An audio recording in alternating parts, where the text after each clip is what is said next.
18वीं तरमीम अधूरी है, हुकूमत में आकर पूरी करेंगे। लीगी रहनुमाओं की पार्टी इजलास के बाद गुफ्तगू। एहसन इकबाल ने कहा, 18वीं तरमीम को मंतकी अंजाम तक पहुँचाने का प्रोग्राम है।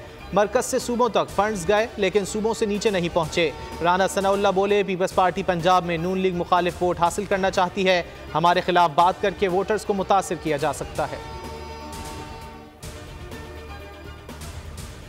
18वीं तरमीम से अगर किसी को फ़ायदा हुआ है तो वो आवाम है। हमें एक ऐसी हुकूमत बनाना होगी कि जो 18वीं तरमीम पर मुकम्मल अमल करे। बिलावल भुट्टो जरदारी का खिताब।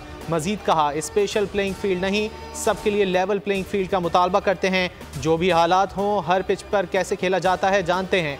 8 फरवरी का इलेक्शन जीत कर सरप्राइज देंगे।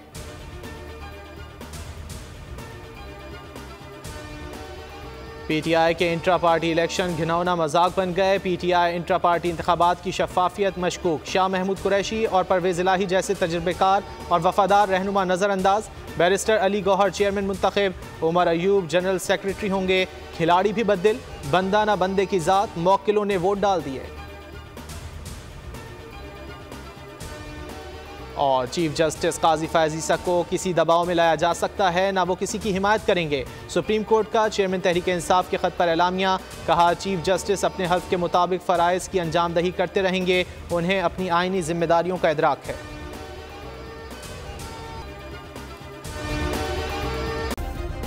सब्सक्राइब करें और बेल दबाएं ताकि कोई खबर रह न जाए।